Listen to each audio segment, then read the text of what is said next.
So in the previous video, we took a look at the Doppler effect and at sonic booms or shock waves. And with the shock waves, I mentioned that wave fronts would be piling up and adding together. This is an example of a phenomenon called superposition.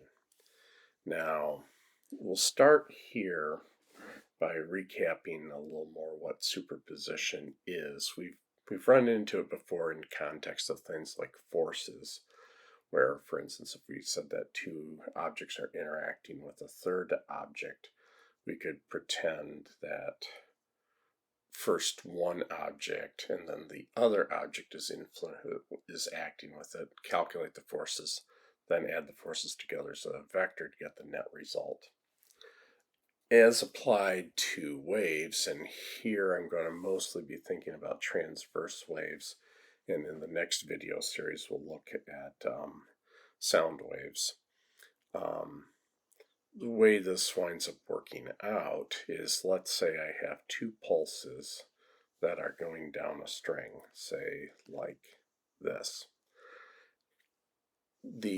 As they move along, what we can basically do is say that what the shape of the string looks like is what you would have if there was only one pulse on the string and then the other, and then add the two results together. So for instance, when these two pulses meet, what we'll have is one pulse that's double the height.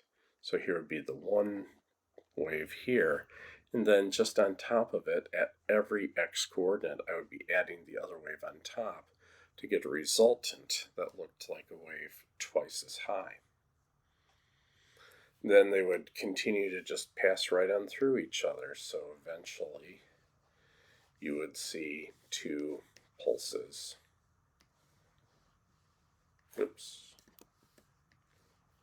You would eventually see two pulses drifting back apart on the way out.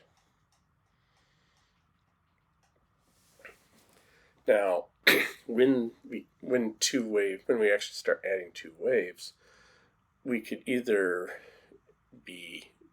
reinforce each other like you have here, or they can work against each other. We call these constructive and destructive interference, and it is possible to have states that are sort of in between pure constructive and pure destructive. But let's go and take a look at constructive interference here for just a second.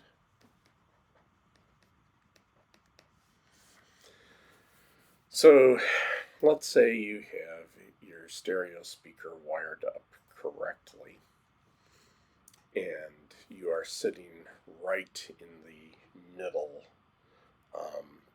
in the line that bisects the two speakers of your stereo. You're of course listening to your favorite collection of tuning fork recordings. And so what would happen if the speakers are wired up correctly is that since the sound travels the same distance from both, crest will meet crest and trough will meet trough at that point. So coming from the one speaker, you would see a waveform. Let's say it looked something like that. And then coming from the other speaker, you would see, well, I'm just going to be lazy and say you'll see exactly the same thing.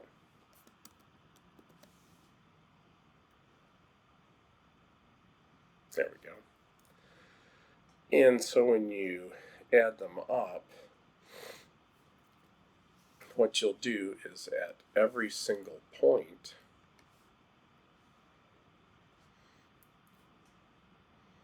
you will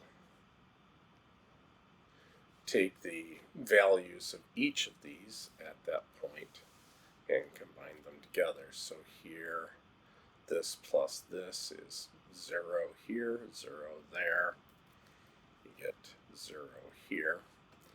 Then let's say here, let's look at this crest here. This crest here, These are two max values that when I add them together I'll get this much and then that much again. In between, this is like halfway up here, ditto there.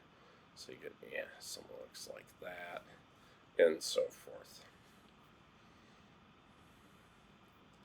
So here the two would add up to be a full minimum. I'll just put in a few more dots. So what you would get is basically the same wave, except the amplitude would be double. So that's why when you're sitting right between the speakers, the sound sounds the loudest.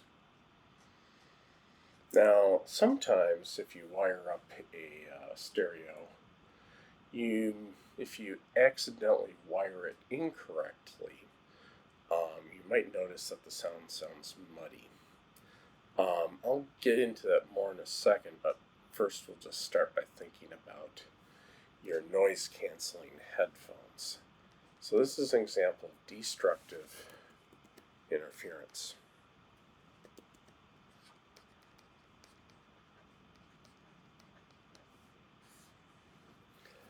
So again, you'll come in, you'll have, so there's your signal. Now what your noise-canceling headphones will do is if you say aren't listening to any music and you just have them turned on, there's a microphone listening to the sound in the outside, and it will generate a signal that is the exact upside down of the sound from the outside. So when you add those together,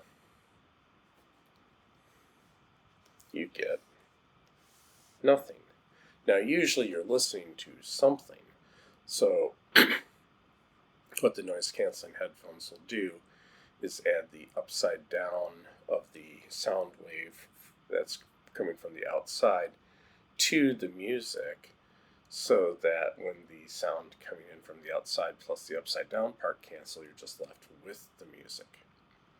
The reason your noise canceling headphones don't work perfectly, by the way, is more an intentional point of design. Imagine if you're in some public space and somebody was yelling at the top of their lungs that some emergency was happening, and you had noise canceling headphones that worked perfectly, you wouldn't know that you needed to do something about that. So getting back to why the sound from a stereo can sound muddy if you've got your speakers wired backwards. So in most stereo systems, the terminals in the speaker, both on the back of the amplifier and on the back of the speaker, are color-coded red and black. And they tell you very carefully to use a red wire to attach the red terminals to each other and a black wire to attach the black terminals to each other. Well, first off, the color of the wire doesn't matter at all. That's insulating material. That's just keeping the two wires from shorting each other. It could be literally any color at all. But the reason that they go to this elaborate color coding is that if, say, one speaker were wired red to red between the amp and the speaker, and the other one were wired red to black, then that would mean when one speaker flexes out, because the electricity would be going backwards through the other speaker, that one would be flexing in, and you would have the result of the two speakers flexing in opposite directions. You would have basically created your very own noise-canceling headset, and so if you sit in the middle, it's going to sound very quiet. Cancellations won't be perfect because your ears can't be placed in the exact dead center, or at least not both of them at once. So the sound will just sound muddy. This also, a lot of stereos now even have systems designed to suss out that that's exactly what's happening and flip the polarity behind your back so that you don't have to rewire it later.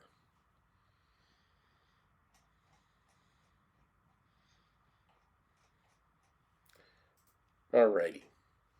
So with that bit of intro, I want to get into thinking about how a wave could reflect.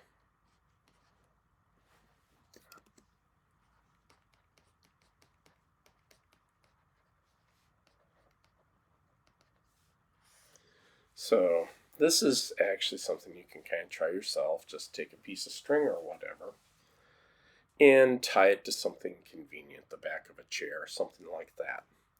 If you snap a wave down the string, like so, just a pulse, and the end is tied down, when you watch the pulse come in, when it reflects back off the boundary, you are going to see it reflect back upside down of the way it came in. So we'll call this a fixed boundary here.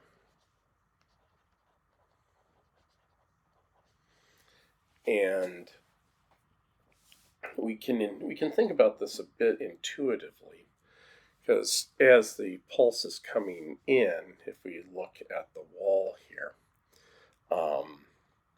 as the string comes in on the wall, there's going to be a force of the string on the wall trying to pull the wall up, because the string is up here, there's tension in the string, it's trying to pull the wall up. By Newton's third law, that means the wall would have to exert a downward force on the string. And so that would be the same difference as if you snapped the string down. So effectively you make a new pulse heading out from the way it came in, but upside down. So that's if you have a fixed boundary. The other extreme position, and it is possible to have things that are sort of in between these, but we won't worry about that in this treatment. So the other possibility is if you have a free boundary. Now here, the string is free to float up and down. About the best you can do with this, and it's a little fussy to do, is if you use something like a jump rope, piece of rope, something like that, hold it in your hand and let it dangle vertically and snap a pulse down. You can see that as the pulse comes in, since it's free to move here, what will happen is it will reflect back right side up. So that's if you have a free boundary.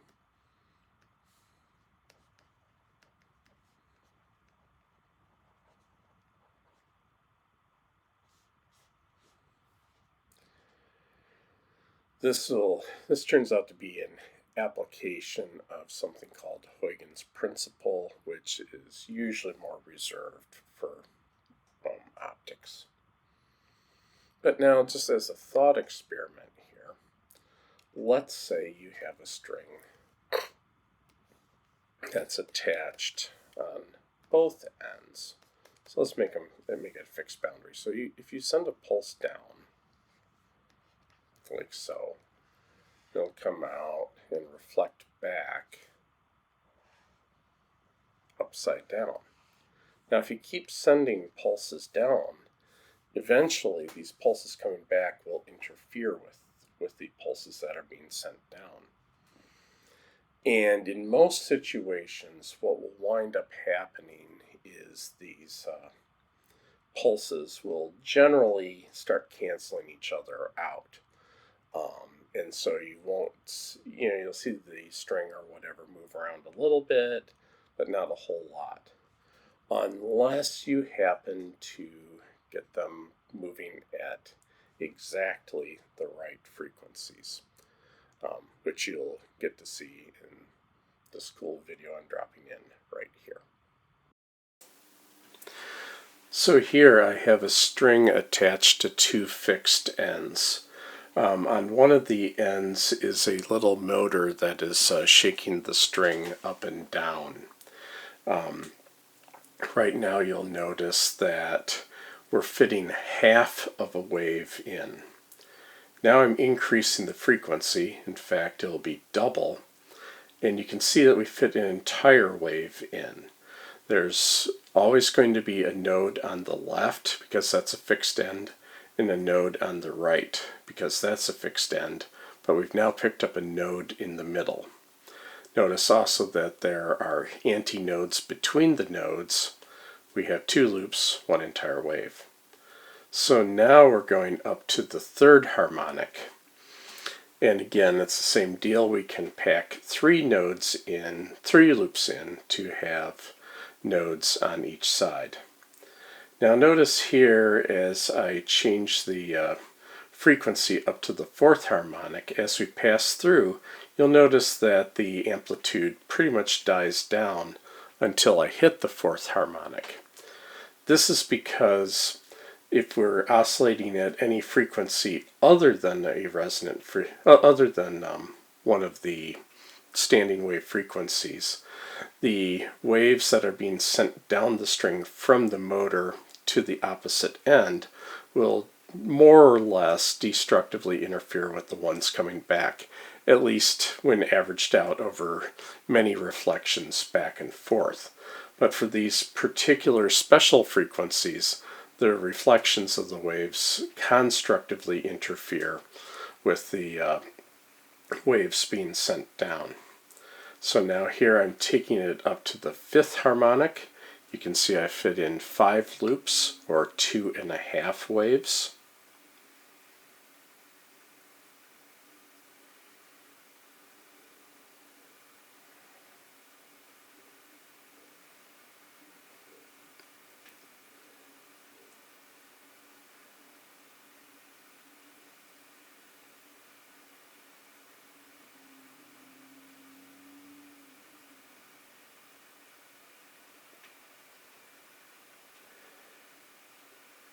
And you can notice here from how the fluorescent lights are grabbing this, you can actually see that when one is waving up, the other is waving down.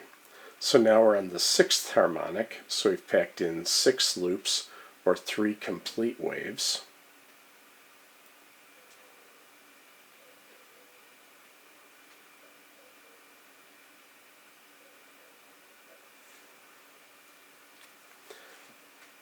Now we're on to the 7th harmonic. So 7 loops, or 3.5 complete waves.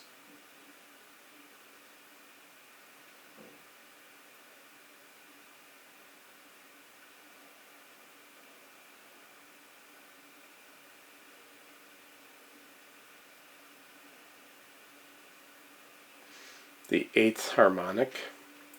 So 8 loops, or 4 complete waves. And again, the strobe effect from the fluorescent lights pretty clearly shows that in adjacent loops, when one string is going up, the other one it's heading down.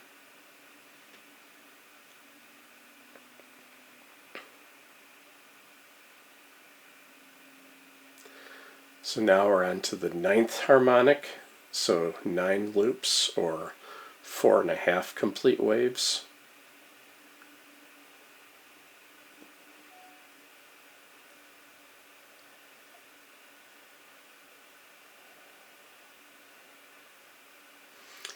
And the 10th harmonic, so 10 loops, or 5 complete waves.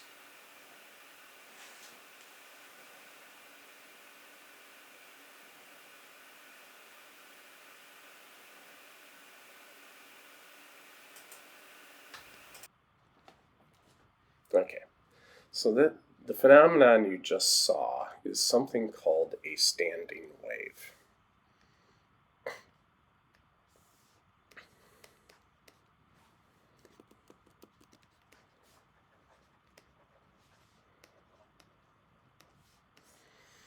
And we can, so what you saw was that in this particular case the ends were fixed, and that was because the string was clamped down at both ends. And then there might have been some other spots in between that didn't particularly move. Any point where the string doesn't move with time, we call a node. And then you also saw spots where the string maximally moved up and down. Those points get called antinodes. So here's a snapshot graph at t equals 0. So a quarter period of oscillation later, the whole thing is just plain flat. And then at half a period later,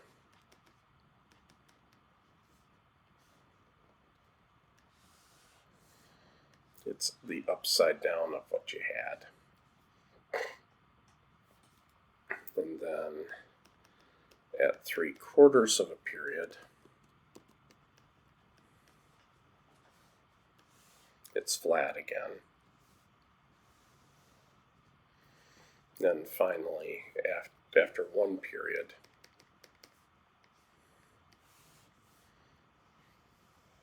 you're back where you started. So what's happening is the machine was sending waves down. They were hitting the other end and reflecting back. But the phases were just perfect so that whenever a wave met its reflection, it always interfered constructively, creating this what's called a standing wave pattern. Now, what's really happening is you have waves moving both right and left that are interfering to give this pattern. So, just so we've got everything dimensioned out here, this entire distance here is one wavelength. And so this distance here, which is half a wavelength, sometimes gets called a loop, and that's something that I tend to go with too. And this funky symbol there, that is a lowercase Greek lambda. You draw one like that.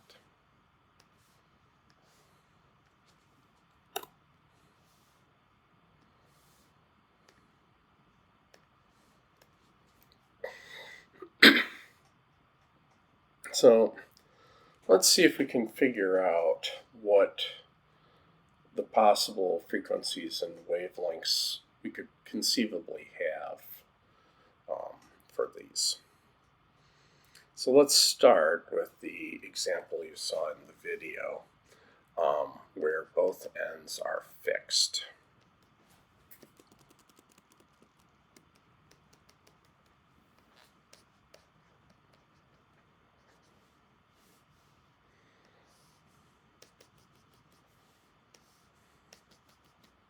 There we go.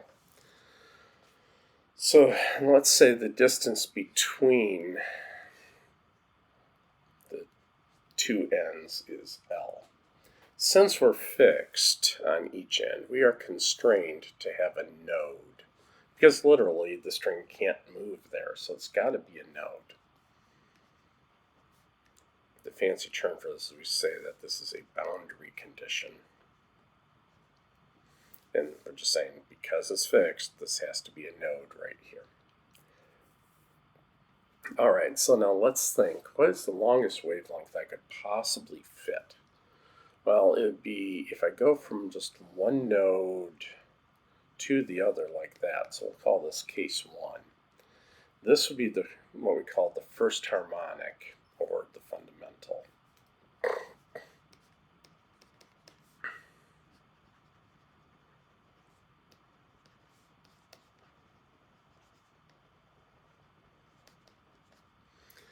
And if you take a look at this, this is just one loop, which is half a wave.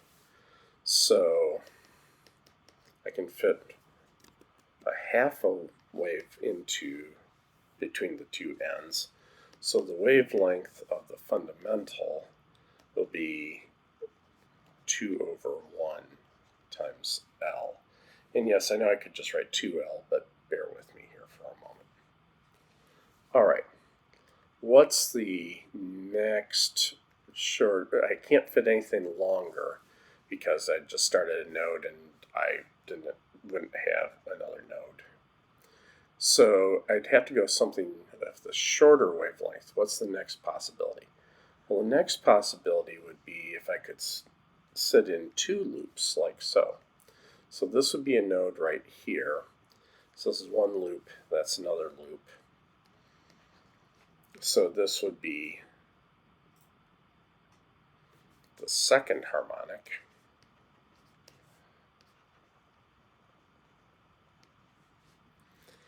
And again, if we look here, we can see that I can fit an entire wave in if it's the second harmonic, right? Because there's two loops there. So we can note, we can write, says I fit two loops in, so a loop is half a wavelength, so this is 2/2 of this new shorter wavelength, lambda 2, or we can say that the wavelength is 2/2 times the length. Yeah, I know, it's just the length, but bear with me. Alright, what's the next one we can do? Well, we still need to have a node here. So the next possibility would be if I cram 3 loops in. So this would be choice 3. So this would be a node right here. That would be a node right there in addition to that. So 1, 2, 3 loops. So this would be my third harmonic.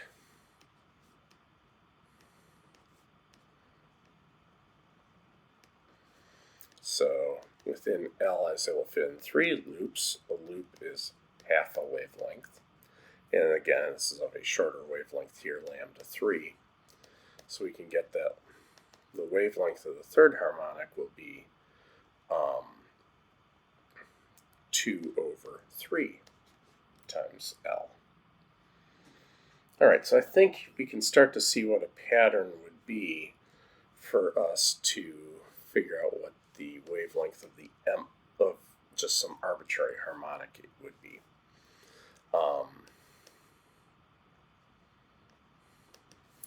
The things that never change are the 2 and the L. And if it's the first harmonic, we had a 1 here. If it's the second harmonic, we had a 2 here. If it's the third harmonic, we had a 3 here, and so forth. So right, this is 2/m times L. Now, m here is not a mass. This is just literally just an integer. 1, 2, 3, whatever. So the idea is if you want the first harmonic, you'll put a 1 here, you'll put a 1 here. That's the wavelength of the first harmonic. If you want to set the 17th harmonic, you put a 17 here, so lambda 17. You put in a 17 there. That would be 2/17 L would be the wavelength of the 17th harmonic, and so forth. We can also get the frequency, because we know the speed of any wave is equal to the frequency times the wavelength, so we can rewrite that as the frequency is equal to speed over the wavelength. So putting in, we get the frequency of the mth harmonic will be m times the speed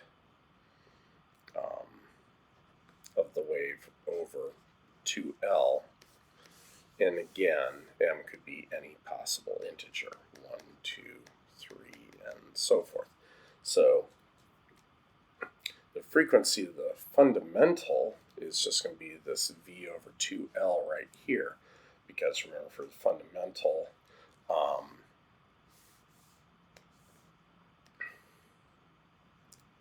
m would just be 1. So we could also write this as Fm equals m times the frequency of the fundamental. And that's what you saw in the demo video there. If you go back and take another look, you can see that the frequency of the wave, which is showing on the digital display in the lower right-hand corner, kept going up in even steps.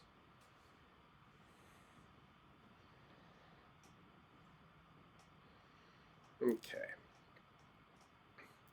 What's the next possibility we can look at? The next possibility we could look at is if both ends are free.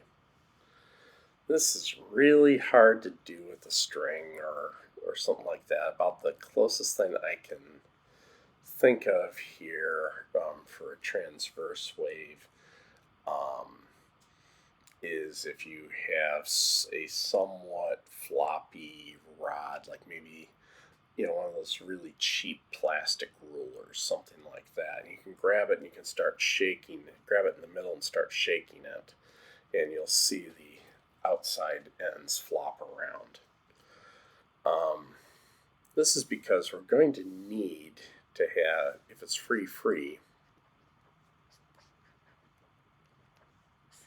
we're going to need to have an antinode on each end.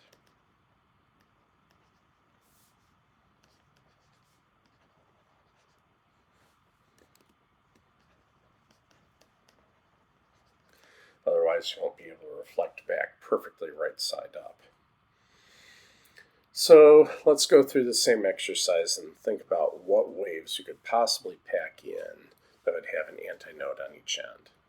The longest one I can think of would be just like that, where you would have the node in the middle, like so.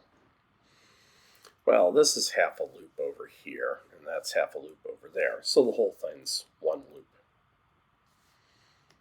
The next possibility I can think of be antinode, antinode, antinode, like that. That'll work. So then the nodes would be here and here.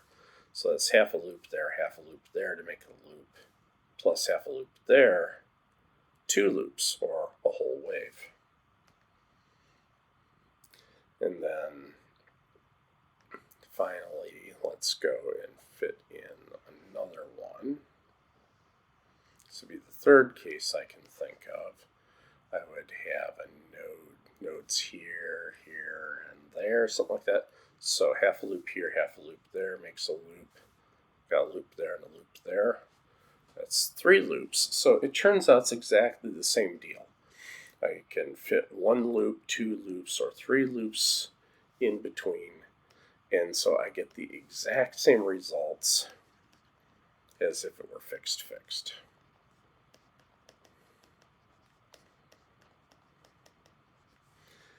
Now, while this is kind of tricky to do with a transverse wave,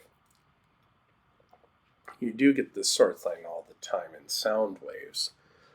For instance, if you have wind blowing across a pipe that's open on both ends, that would correspond to a free situation. But more on that in the next video series. Finally, let's go take a look at a fixed free case, because that's all that's left. So over here, this end's fixed, so I'm going to need a node over here. Then over here, the string will be free to flop around. I'm going to need an antinode over here.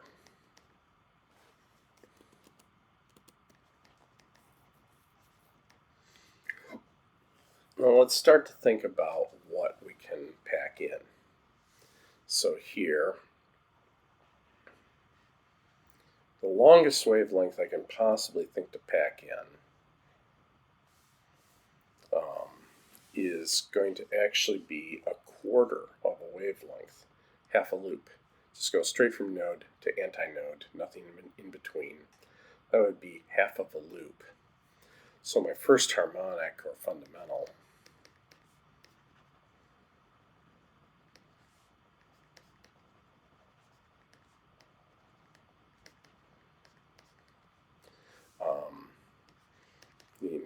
the entire length of this, I could fit in half of a loop or a quarter of a wave. So the wavelength of the fundamental here is 4 times the length between the ends here. All right, well, let's think about the second harmonic. So for the second harmonic, if I were to stick in a loop in between, so there's a loop, so there's another node right there, this would go node, antinode, node, antinode. Okay, that works. That's the next longest possibility I could possibly pack in. And what I've got is here's a loop and a half, or 3/4 of a wave.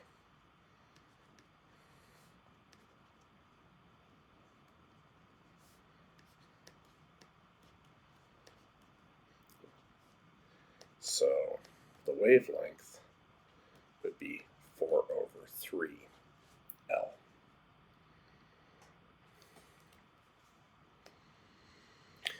Let's do one more just to see if we got the hang of it.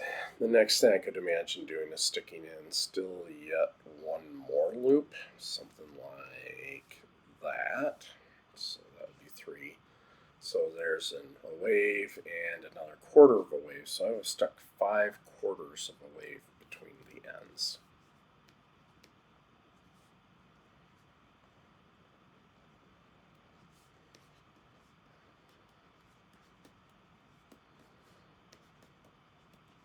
So that means that the wavelength would be 4/5 of the distance between the two ends. Now, to write down our relation for the wavelengths, we can see the pattern. For the first harmonic, this is 4 over the first odd number. For the second harmonic, it's 4 over the second odd number. For the third harmonic, it's 4 over the third odd number, which is 5, and so forth. So the way pretty much every book written since about 2000 will express this. And I'll give you another way if you don't like this one. So I'll write it like this. But then what they expect you to know is that here, these numbers are going to run 1, 2, 3, 1, 2, 3, etc. This will be the number of the harmonic. And then this will run 1, 3, 5, and so forth. These will be the odd numbers. So the idea here is, let's say you want the 7th harmonic. Okay, you go put in a 7 for the M here, and then that would be 4 over, let's say, so we need what would be the 7th odd number. So let's start counting them off. 1, 3, 5, 7, 9. Okay, we're up to the 5th odd number. 11, 13. So this would be lucky number 13 down there.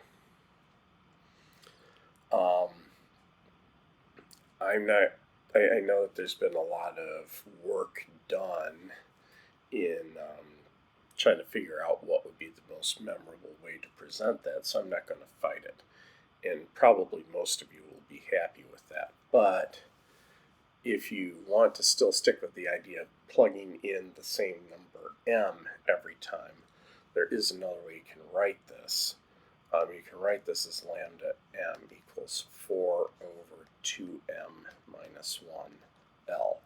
2m minus 1 is literally just the equation for the mth odd number. So again here, if I were to put in, say, m equals 1, this would be 2 times 1 minus 1 is 1. If I put in 2, 2 times 2 is 4, minus 1 is 3, which is the second odd number. Or if I wanted to, say, find the 7th harmonic, so we 4 over 2 times 7 minus 1L. 2 times 7 is 14 minus 1 gives me my lucky 13. So whichever way you want to do it, roll with it. Like I say, I'm going to assume that since basically every book out there now writes it this way, that's the way that most people find accessible. All right, so we can also come up with the corresponding relationship for the frequencies. So remember, V equals F lambda, so that will give me that F is equal to V over lambda. So plugging in, if I do it in the style of on the left, that will give me Fm equals m times v over 4L. And again, here, this m here is going to be 1, 2, 3, and so forth, while this one will be the corresponding odd number, 1, 3, 5, 7, and so forth. And again, this bit right here will be the fundamental. So if you prefer, you could write Fm is equal to m times the fundamental, but again, this is going to be 1, 2, 3, and then this is the corresponding odd numbers, 1, 3, 5, and so forth.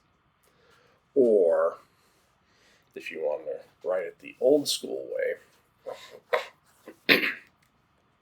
you would write that the mth harmonic is 2m minus 1 times v over 4L, and that bit right there will be our fundamental. And then we just plain use m equals 1, 2, and 3, and so forth on both sides of the equation, just like we did up here. So again, whichever you find more convenient. So here then we would be writing that the mth harmonic is equal to 2m minus 1 times the fundamental. Again, 2m minus 1 is just the math equation for the mth odd number. Now we're going to take a look at standing waves when they're longitudinal waves, and specifically we'll focus on sound. So it turns out that all the same considerations apply. And again, what will matter is what the boundary conditions are.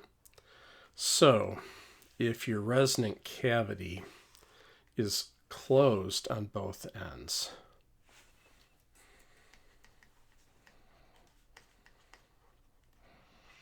that turns out to be the same difference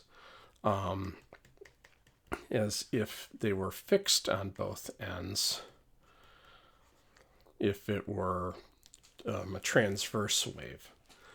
So here we will be demanding a displacement node, which that means that the air at either end here isn't moving, which makes sense because these ends right here aren't moving, and so that's what we need to match up with. Incidentally, though, if you take a look at acoustics texts, they'll often say that these endpoints are antinodes, and that's because they're talking about pressure. So here, say where you would have an antinode in the middle, so a displacement antinode. So I'll sort of schematically draw it like this. This would be our first harmonic. This would be a displacement node here. This would be a displacement node here. This would be a displacement antinode here, which means that the air molecules would be vibrating back and forth the most violently. If we remember from Bernoulli's principle, Bernoulli's equation, that means that there's a kinetic energy density associated with those air molecules, and so accordingly the pressure has to drop. So that means that the pressure here and here will be higher and lower here. So in acoustics books, since they're usually interested in dropping in some sort of pressure measuring device into the cavity, they will call this a pressure antinode, a pressure node, and a pressure antinode here. As a physicist, I'm looking at it from the point of view of the displacement of the air molecules. So this will be a displacement node here and a displacement node here. And then say if this was the first harmonic, we would have a displacement antinode here. And of course, that's right now we've got one loop. We could fit 2 loops, 3 loops, 4 loops, whatever. So it turns out that the harmonics are exactly the same as they are for the fixed case with a standing transverse wave. If both ends of your pipe are open, so for instance, we might be looking at certain kinds of organ pipes. Certain kinds of organ pipes can be well modeled as being open on both ends, or just plain a pipe. Here, since we're open at both ends, this is where the air is going to be most free to oscillate back and forth. So here we would have a displacement antinode. Whoops. There we go.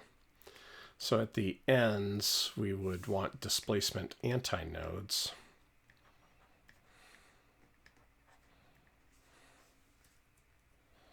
Here and here.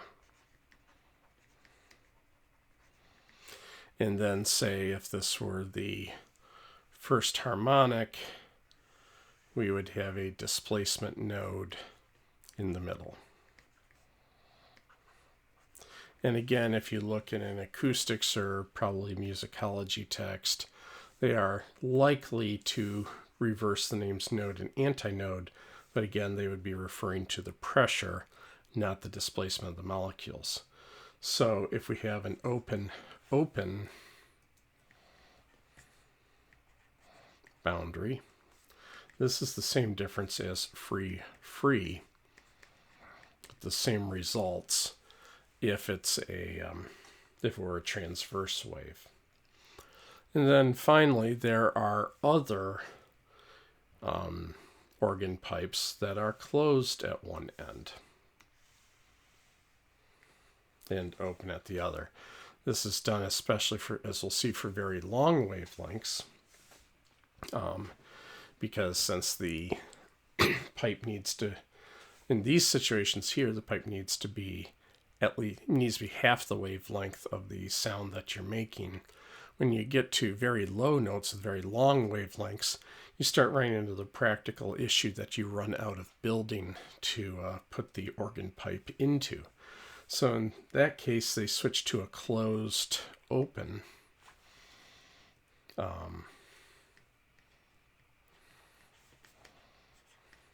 type of arrangement. And that's going to be the same difference as fixed free. So here, instead of us sticking in one loop for the fundamental, we would be sticking in a quarter of a loop. So this would be a displacement node here and a displacement antinode here. Now, of course, we can have higher harmonics. So in the case here for a closed open, you'd first have half a loop, and then the next harmonic would be if you had 1.5 loops, then 2.5 loops, and so forth.